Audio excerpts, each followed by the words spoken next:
A few months ago, the New Yorker magazine published a blockbuster story that turned a spotlight on one of the fastest growing corners of our economy that has upended the lives of hundreds of thousands of workers and their communities and attracted hundreds of millions of dollars with the high likelihood of even larger investments to address climate change disasters. Today, we're going to try to do something very hard.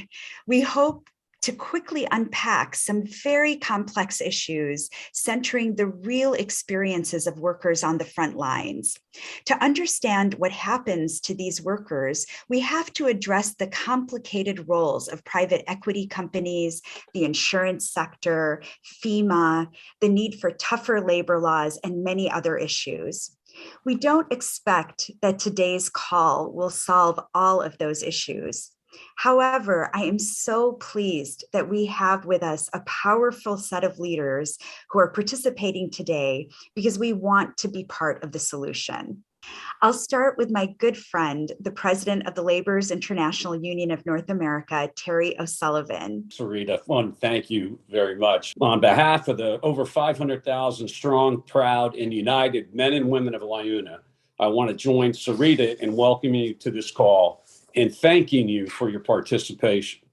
LiUNA and our collective $45 billion worth of pension and benefit funds look forward to working with Sarita, the Ford Foundation, and all of you to find ways of leveraging our capital to support good jobs with good high road employers who provide them. We also want to welcome a couple allies and friends. Our newly elected New York City Comptroller, Brad Lander, who manages one of the largest pension funds in North America, along with Fiona Ma, the California State Treasurer, who serves on the two largest pension funds on the continent, who are joining many other treasurers on this call. They have a new organization for the long term that supports treasurers and other fiscal leaders in their efforts to create a more just, sustainable, and inclusive economy. Thank you for being here. Brad, would love to turn it over to you.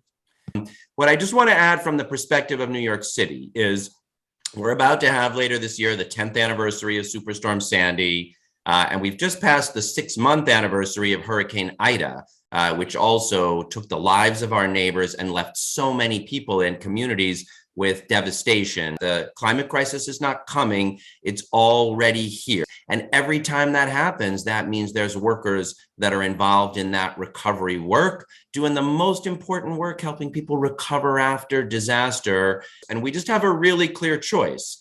Will we confront this crisis, understanding that the workforce in climate transition are on the front lines of our collective crisis and therefore need to be honored and paid with jobs with dignity and stability? Or are we going to treat it like contingent work where we just close our eyes to the fact that it's mostly Black and brown folks doing it, that those will be poverty jobs without basic protections if we don't stand up and organize together? And we got to come at that from all these perspectives, grounded in that worker organizing, but also with the investors at the table demanding that what climate transition, what just transition means is a genuinely inclusive economy that's supported for all of us. Delighted to pass it over to California State Treasurer Fiona Ma. Fiona, thank you for all your leadership. It's great to see you here. Thank you. Thank you, Controller Lander.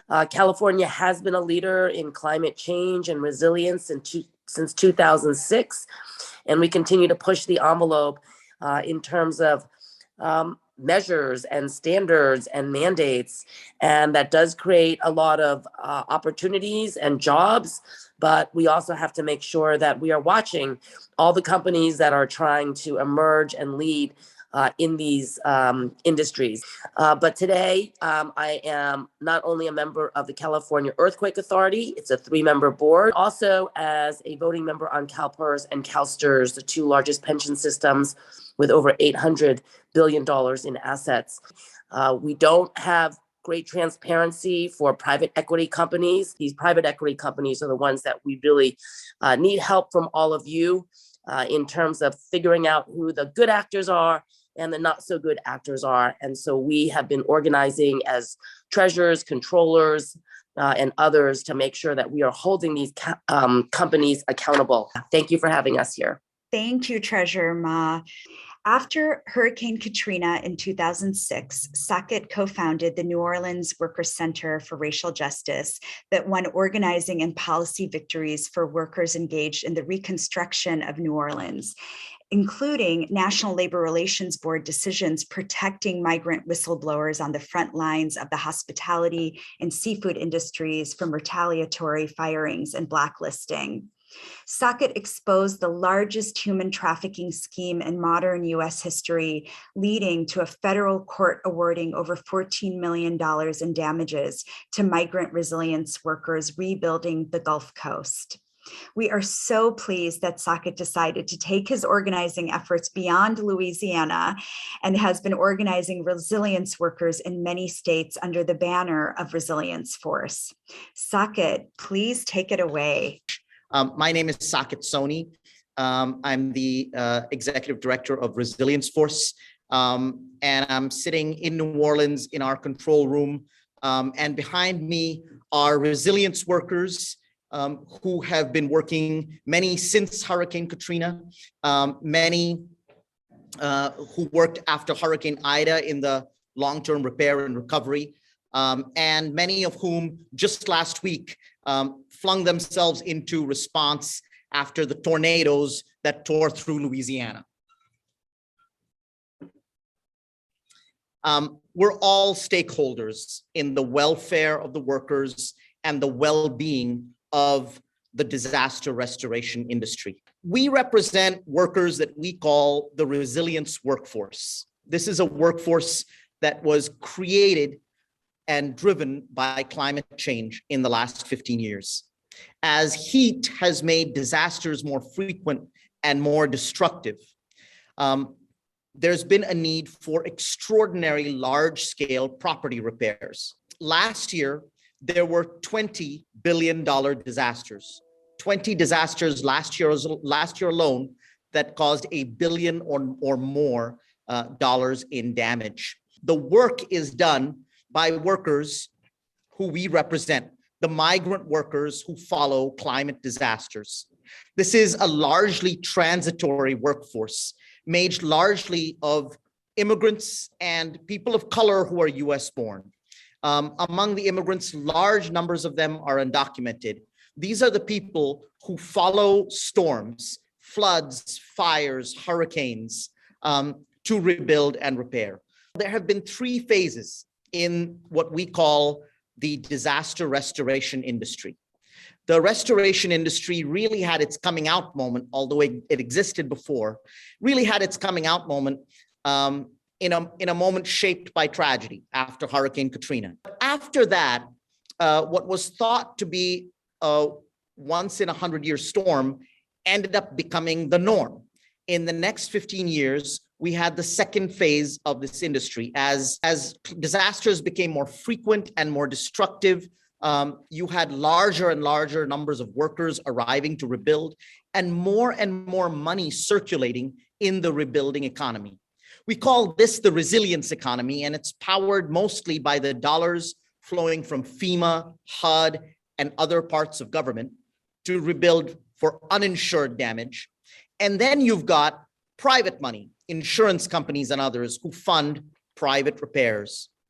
As these companies grew, private equity entered. Major disaster restoration companies in the United States are now owned by private equity companies. After Hurricane Michael in 2017, Resilience Force came on the scene to give these workers national representation and voice. And in a minute, we'll talk about the historic agreement that we signed with one such company, Signal Restoration, whose CEO is represented here today. Before that, I'd like to introduce my colleague, co-worker, and longtime labor leader here in Louisiana, Latanja Sylvester. My name is Latanja Sylvester. I am the Louisiana Director for Resilience Force. And as many of you have outlined, as well as my colleague Saket is that these extreme weather patterns are going to continue to happen around this country. The disaster restoration industry has made billions of dollars off of this workforce. So what I would employ most of you on this call, just take into consideration the source that the resilient workforce has provided to this industry, and also provide them with the labor standards and dollars that they need to continue this work and thrive in their own households. Thanks, Latanja. Joel Salazar has been in this industry since 2016. He has worked more hurricanes, fires, and floods than I can keep up with and count. Buenos días, mi nombre es Joel Salazar. Yo trabajé para Royal Service, una subcontratista de Serpro en Colorado. A la vez también soy organizador para la Fuerza Resiliente, una organización que se dedica a ayudar y abogar por los trabajadores de desastres. Hello, my name is Joel Salazar, and I work at Royal Services, a subcontractor with Serpro in Colorado. I'm also an organizer with Resilient Force, a disaster relief worker advocacy organization. Hoy estoy haciendo este testimonio porque ustedes están invirtiendo en Blackstone, dueña de la mayoría de las acciones de Serpro, una compañía de restauración y recuperación después de los desastres, que cuenta con más de 1,700 franquiciadores. Yo quiero que ustedes sepan y estén al tanto del maltrato que recibimos los trabajadores de parte de Serpro, una compañía de Blackstone. I'm commenting to you today because you are investing in Blackstone, who owns the majority stake of Serpro, a disaster recovery and restoration company with over 1,700 franchises. I want to make you aware of the poor treatment of workers by Serpro and Blackstone Company. Yo trabajé para Royal Service, una subcontratista de Serpro, desde el 3 de enero hasta el 3 de febrero del 2022. Vine para ayudar con la limpieza de los recientes incendios forestales que estuvieron en Colorado. Me ofrecieron este trabajo desde Panama City, en Florida. Viajé hasta Colorado el siguiente día. Yo soy un experimentado trabajador de desastres y estoy en esta industria desde el 2016. I work for Royal Service as Serpro subcontractor from January the 3rd to February 3rd, 2022. To help with the recent wildfires in Colorado. I was offered the job in Panama City, Florida, and was traveling to Colorado the next day. I am an experimented disaster relief worker and have been in this industry since 2016. La compañía dijo que me reembolsaría por mi viaje, desde la Florida hasta Colorado, además de mis gastos de viaje hasta llegar a Colorado.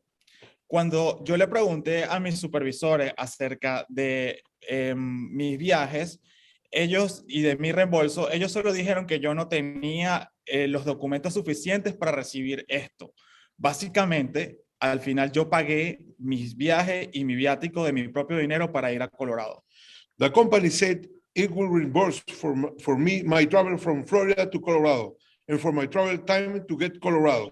When I asked the supervisor about that reimbursement, they said I didn't have the proper paperwork to collect. And at the end, I paid by myself the trip to Colorado. En Florida, la compañía nos dijo que estaríamos trabajando por lo menos 40 horas diarias a la semana y que nos pagarían semanalmente. Pero cuando yo llegué a Colorado, solo nos dieron 20 horas a la semana al principio. Cuando trabajamos más de 40 horas aproximadamente a la semana, no recibíamos el pago por el sobregiro del trabajo que habíamos hecho. Exactamente nos pagaban lo mismo. In Florida, the company said we will be working at least 40 hours a week and will be paid weekly. When I got to Colorado, I was only getting 20 hours a week at the beginning. And when a staff would work over 40 hours a week, we did not receive overtime, just a straight pay. Cuando llegamos a nuestro primer día de cobro o de pago, la compañía cambió el plan y dijo que nos pagarían cada 2 semanas. Nos dieron muchas excusas de por qué los trabajadores teníamos que pagar por el sobregiro de nuestro tiempo. When we reached our first payday, the company changed up the plan and said we will get paid every 2 weeks. We got a lot of excuses why workers had to wait for our pay. La compañía nos proporcionó a los trabajadores una tarjeta, la cual se usaba para pagar nuestros salarios y nuestro per diem de $35 diarios. Cuando Serpro nos dejó de enviar a la zona del desastre, a los trabajadores que regresarían a la Florida, inmediatamente ellos cambiaron todo. Actualmente ellos me cortaron el acceso a esta tarjeta.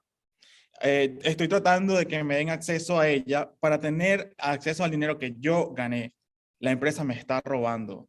Llamé hace un par de días para pedir mi dinero y nadie me respondió. The company provides us with the workers with a Visa card they use for our wages and a 35 days per diem.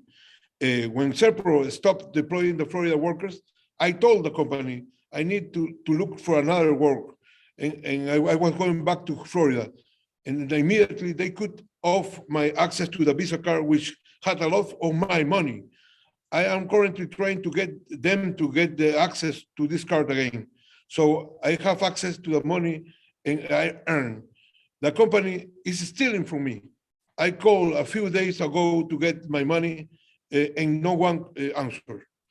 No he recibido mi último cheque de pago. Siento que Serpro y sus subcontratistas se están aprovechando de algunos trabajadores porque somos inmigrantes. Ellos creen que nos pueden tratar así. I have not received my final paycheck. I feel Serpro and its subcontractors are taking advantage of some workers because we are immigrants. They think they can treat us this way. Inversionistas, yo les hago este llamado para pedirles que consideren la seguridad laboral de cada uno de nuestros trabajadores en las empresas que ustedes están invirtiendo, especialmente en las empresas de capital privado, en las que ustedes confían para obtener sus ganancias año tras año. Accionistas, yo les pido que ustedes empujen a Blackstone a reunirse con la fuerza resiliente y con los trabajadores de desastres naturales de Serpro, para que todos podamos mejorar nuestras condiciones de trabajo juntos. Y por favor, reconsideren sus futuras inversiones con Blackstone hasta que los trabajadores de desastres naturales seamos tratados realmente con dignidad. Investors, I'm calling to ask you to consider worker safety at the companies you invest in, especially the private equity firms you rely on for year-on-year profits. Trustees, I am asking you to please encourage Blackstone to meet with Resilient Force and the disaster relief Serpro workers so we can improve working conditions together. And please reconsider future investment with Blackstone until disaster relief workers are treated with dignity. Muchas gracias a todos por su tiempo. Thank you so much for your time. My pleasure and honor to introduce our partner and friend, Mark Davis. Mark is the CEO of Signal Restoration, a leading disaster restoration company. He was an original founder of one of the earliest companies in this space. He saw the future. He grew his companies and became a leader in industry consolidation.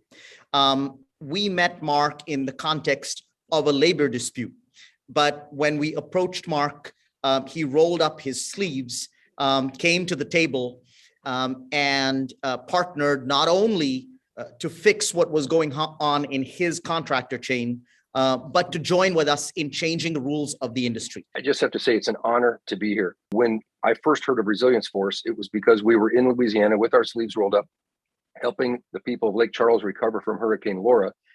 We had some very, very large contracts with schools and with casinos and hotels, and we needed to employ quickly about 3,000 people. There are traveling workforces, and because usually in wherever the disaster zone is, whether it's forest fires in California, wherever, supply of workers normally is here and demand's here. But when the storm happens, it gets inverted.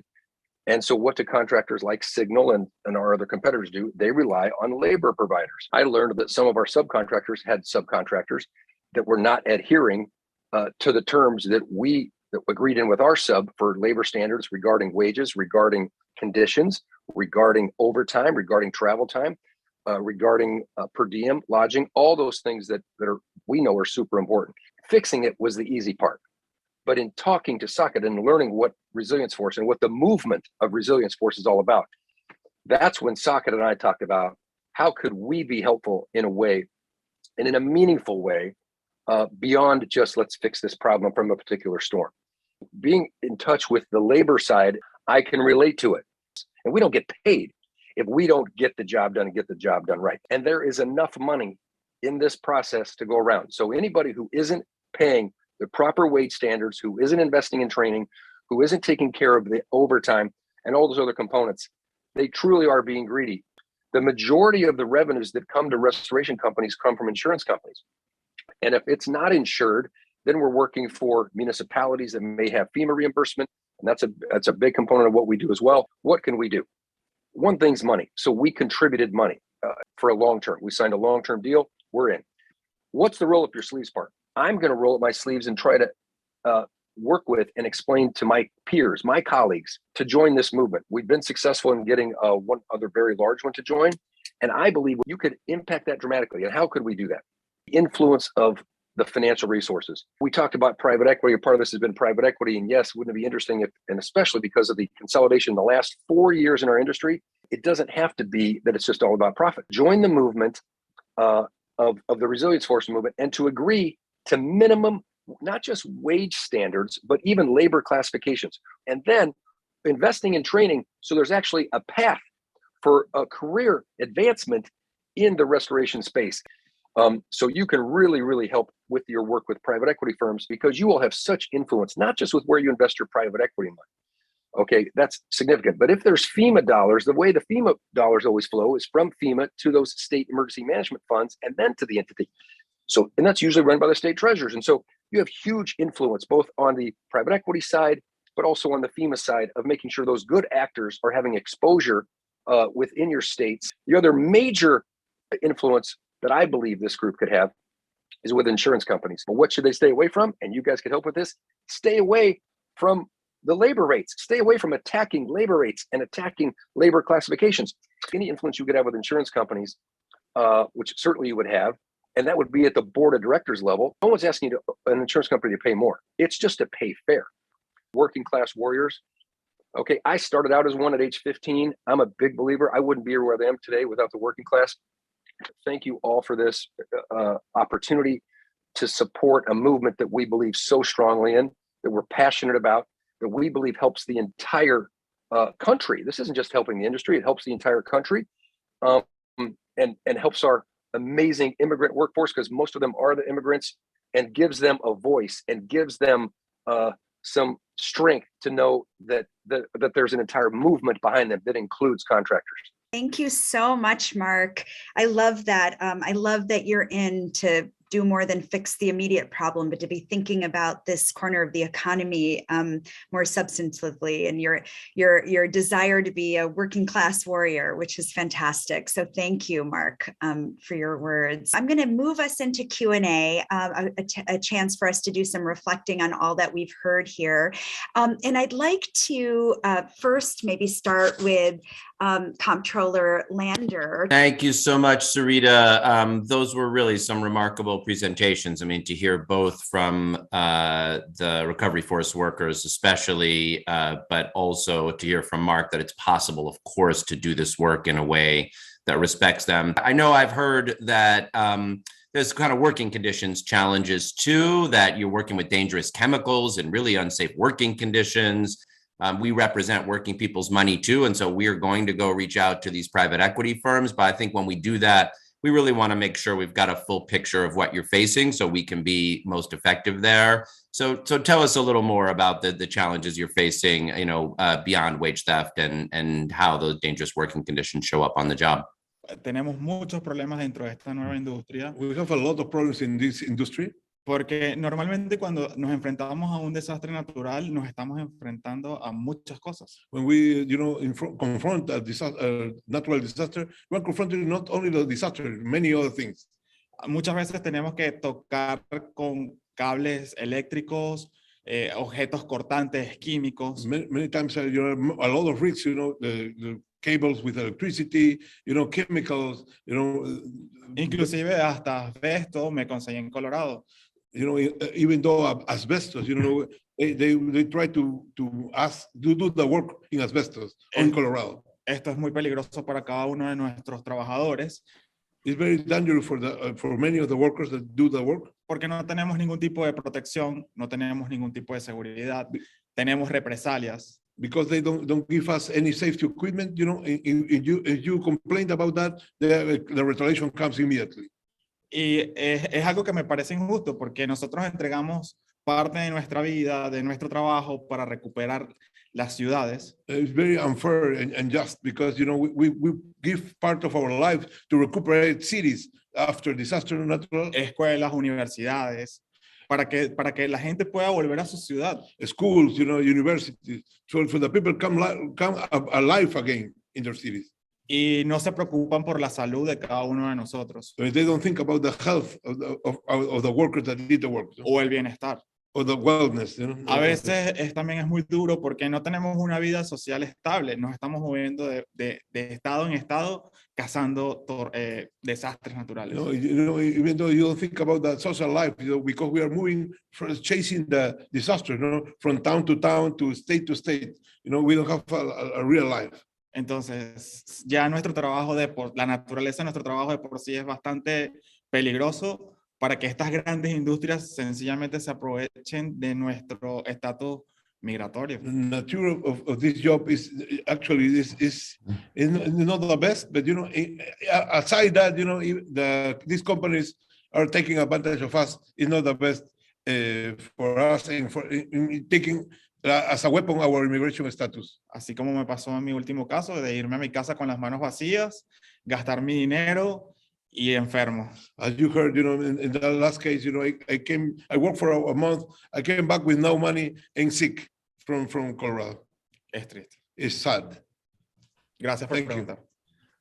Thank you very much for your work on the front lines and your courage to organize and for telling your story here today. And I just want to let you know that, you know, and I know this is true for the other treasurers and comptrollers on the call, and we're going to talk about how we can do it individually and together. But we have, for the $270 billion that we invest, which belongs to public sector workers, we have a responsible contractor policy that sets basic standards for workers on projects where that money is invested, because those workers don't want their retirement being earned by abusing other workers. And, you know, we invest with at least two of the private equity firms that own disaster restoration companies, Blackstone, which owns ServPro, and American Securities, which owns Belfor. And we're going to be investigating whether those companies are in compliance with our responsible contractor policy based on what you've been telling us. And we'll be following up. And I think we can talk to the other folks here, whether we want to do that together or individually. But I want to let you know that your stories are powerful and they are going to move us to action. Thank you for that, Comptroller Lander. Let's turn it over to President O'Sullivan. I know you have a question as well. Thank you, Sarita. And I want to thank Joel not only for sharing, you know, his story, but for having the guts, the courage, and the fortitude to rise up and demand what was rightfully his. I'm particularly impressed by his persistence in sifting through all the layers of contractors and subcontractors to find the people ultimately responsible for what happened to him, the folks at Blackstone. So my question would be, how did you do that? Because there is a lot of red tape. There's a lot of contractors and subcontractors. What process did you do to finally find the culprit, Blackstone? Thank you, Mr. Sullivan. La verdad, esto ha sido importante porque poder hablar directamente con los inversionistas y accionistas de estas empresas. Thank you, Mr. Sullivan, for your question. You know, this is very important to have a voice, you know, and to talk directly with the trustees and the people that found these companies. Porque ha sido imposible hablar directamente y conseguir soluciones directamente con las empresas y todos estos subcontratistas. Because it was impossible to find a solution when we talk directly with these companies. They don't hear us, you know, and that's the way that we find. ¿No? Y pienso que ustedes están lejos de la realidad de lo que está sucediendo con el dinero que ustedes ganan y lo que pasa con nosotros como trabajadores. And many of the people that found these companies they don't know about the situation that we are living as workers. Así que hemos decidido que con mi realidad y ustedes sepan qué está sucediendo y qué podemos hacer para mejorar todo esto. We decided to, tell the story of the workers like me, and change that reality for the, not only for me, for all the workers. No? Inclusive esto me pasó hace muy poco, esto fue en enero. The story I told you, it happened last January in February. Y sigue pasando constantemente. And continue repeatedly passing. And we heard from others that continue happening. No? Gracias, Mr. Sullivan. Thank you. Thank you for that. So we have Treasurer Frericks from Illinois who has agreed to facilitate a conversation with our fellow treasurers. So Treasurer Frericks, will you take it from here? Yeah, great, Sarita. Thank you very much. I know we don't have a lot of time. We have lots of questions. This is a topic of interest for many of us as state treasurers. I know in our office, we've incorporated a responsible contractor policy into our ESG guidelines and have taken this to the Illinois State Board of Investment. I know that I have colleagues in Oregon, Treasurer Tobias Reed, and in Connecticut, Treasurer Sean Wooden. Both have representatives on this call who have instituted responsible contractor policies, and several of my colleagues who are joining us here today care deep about these issues. Treasurer Young from Colorado. Thank you, Treasurer Frerick and Sarita and Socket and Resilience Force. Thank you for all this, President O'Sullivan.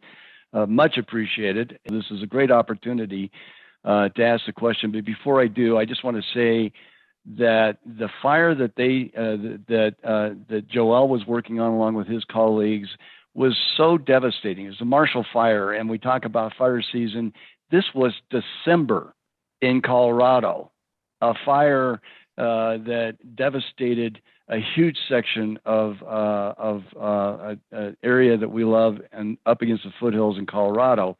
And we're so thankful that people can come in and help us recover from these. And I am mortified, frankly, that people would be taken advantage of and victimized. The victims of these fires would be mortified and horrified by this action. So we certainly are going to work closely with our other treasurer colleagues and investors. I am not the spokesperson of PARA, but we will put pressure as investors to make sure that these things are rectified. But my question is, this is wage theft. Have you contacted the Attorney General here in Colorado, Phil Weiser, and asked for an investigation of that? I think we have both a financial and a legal pathway to put pressure on. And I just want to know what actions legally have been taken at this point and how we can assist with that. And I'll take that one on behalf of Resilience Force. Very quickly, what we try to do is resolve these problems with the disaster restoration companies themselves before taking up the time of an AG or a court. But given the lack of responsiveness from ServPro, we're now getting ready to reach out to the Colorado AG and considering litigation. We really do need a systemic private sector solution. And that's why even as we reach out to AGs and even as we file litigation, which is complaint driven and winds up in processes that can take years, where we really want to get to is to push these companies into a proactive agreement to eliminate wage theft joint and severally down their contractor chains. And that's why we're so heartened to hear about all of your commitments to responsible contractor policies.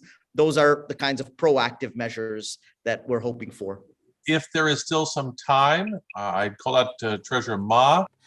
California has been a state who supports responsible contracting, as well as making sure our labor brothers and sisters are treated right, in all of the jobs that they do. So we will also be investigating along with all the other treasurers.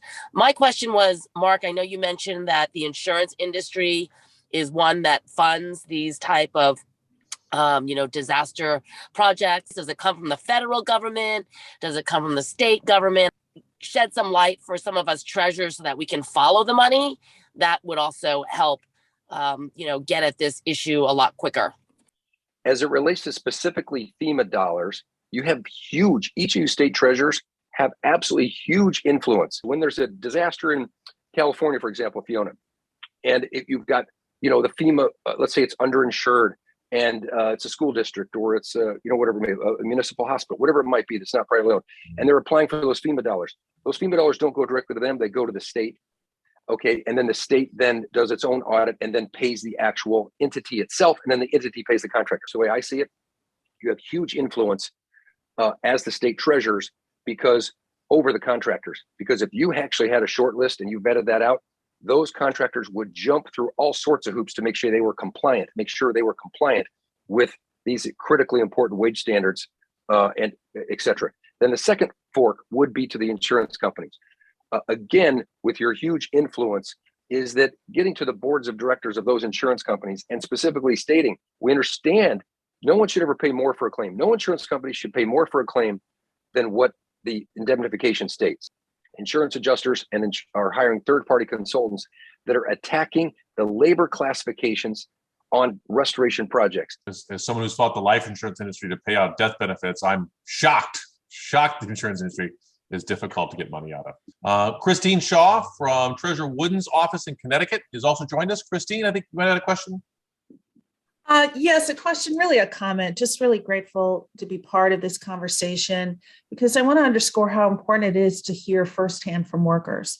I know that in Connecticut, we've had seen real success in enforcing our responsible contractor policy. We think that driving a discussion, I think the treasurers on this call and other public pension trustees can bring private equity firms to the table to discuss why these issues are material to our interests. I know that we've had the good fortune of collaborating on with the former Maryland treasurer and Maryland trustees and others on the enforcement of our responsible contractor policy on a specific property in Baltimore. And that was an example very similar to the concerns that the workers have expressed today, where we held the general partner to account for how the third-party property manager was managing our asset. We were able to get beyond the mere aspiration of that responsible contractor policy to a real concrete discussion around how workers' rights could be respected. And so we're pleased to see that there was a contract. Workers were able to organize and have their right to organize upheld. And so that's just one quick example of the power and the momentum that exists. We have a group of treasurers from around the country with different responsibilities, but they all share an interest in, at least Democratic treasurers, in workers' rights. We have a lot more to do. I want to thank you all for the responses from so many who have joined us. We really look forward to following up with all of you as we move forward with our agenda to ensure that those restoring our communities have the support, the training, and representation they deserve.